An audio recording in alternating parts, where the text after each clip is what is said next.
just avoid it. That's what the doctors have probably told you if you've complained of food reactions or chemical sensitivities or any sort of trigger that you've noticed in your life that contributes to whatever symptom you're reporting to that doctor for. They say avoidance is the key. Avoid that food you're reacting to or avoid that chemical that you react to. And that may be a good strategy, but avoiding it is still just symptom relief. We need to get to the cause to help you return to the quality of life you want. And the key to doing that is tolerance, specifically immune tolerance.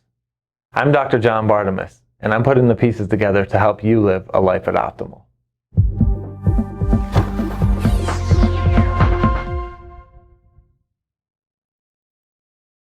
It's very common in consultations with people that someone will report having food allergies, food sensitivities, food intolerances, some sort of food reaction.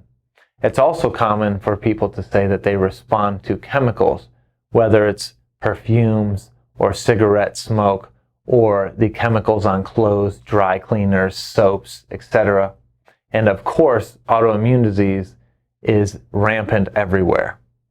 Now, in conventional medicine, those three different complaints are viewed as three different things. But in immunology, those things are all related. How are they related? Through a concept called tolerance. Immune tolerance is the ability of your immune system to be exposed to a potential antigen, or that's a fancy word for something in the environment or something that's not you. So that could be a food, or that could be a chemical, or that could be a bacteria or virus. Okay, so tolerance is your immune system's ability to differentiate between not me and me, or friend and foe. Okay, so there's three kinds of immune tolerance. One is self-tolerance. And so self-tolerance is your immune system's ability to say, that's Dr. B, that's not Dr. B. Shoot at that, not at that. So that's streptococcus. Shoot at streptococcus and kill that. But that's Dr. Bartemus's basal ganglionic dopamine receptors. Don't shoot at that. Okay? If you shoot at Dr. Bartemus or shoot at self-tissue, that's how autoimmunity develops. So autoimmunity is an issue of losing self-tolerance. The second form is oral tolerance. Oral tolerance is your immune system's ability to say, that's a strawberry. Don't react to that. That's friend. But that's wheat, or that's dairy, or that's GMO soy or corn. That's enemy. Respond to that.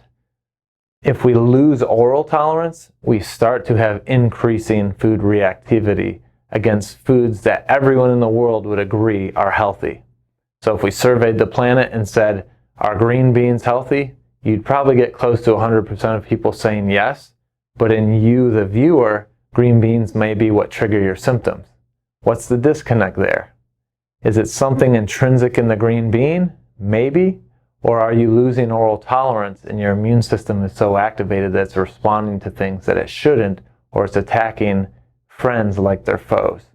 So food reactions are classic loss of oral tolerance. And the third piece is chemical tolerance. Classic case here is if you've lost chemical tolerance, when you walk through the perfume aisle at Macy's, you get a headache or brain fog or coughing, or you just plain start to fall apart. The symptoms could be broad.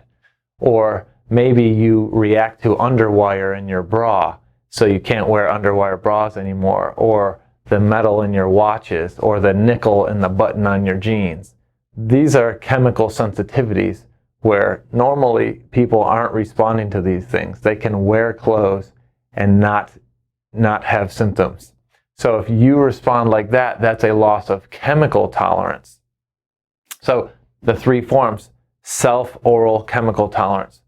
The underlying issue there is immune dysfunction. Whereas conventional medicine would say, well, just avoid the food that's bothering you. Just avoid the chemicals that are bothering you. Don't wear that perfume. Don't go through the Macy's perfume aisle.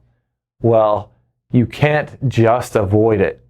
Those of you out there who have been told that and have avoided things, I consult with many people like that, and they say, I avoid it, and great, I don't have that trigger, but as I've avoided it, I've been adding foods to the list I can't eat, or I've been adding chemicals to the list of things I can't be exposed to.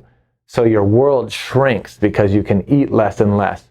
You can go fewer and fewer places because carpets set you off, dry cleaning chemicals set you off. So instead of just avoiding it and your prison becoming smaller and smaller and you have to become a hermit, why don't we address the cause, and that's create immune balance, restore immune tolerance, so that there's more foods you can eat, there's more places you can go because chemicals don't set you off as much, and you're not developing antibodies to self, which can result in autoimmune disease. So the answer is not just avoid it. The answer is let's dig deeper and find out how has the immune system gone awry, and can we create immune balance and restore immune tolerance, and therefore get foods back, get our life back, not be so scared of chemicals, and not be attacking self and promoting autoimmune disease. How do you do that? Well, many functional practitioners are trained in immunology and the nuances of how the immune system can go awry, and they're also trained in, once you recognize that, restoring balance to that immune system so that you can restore tolerance and restore your quality of life in a non-drug, lifestyle-based way. I'm Dr. John Bartemus, and I do this routinely with people that I partner with.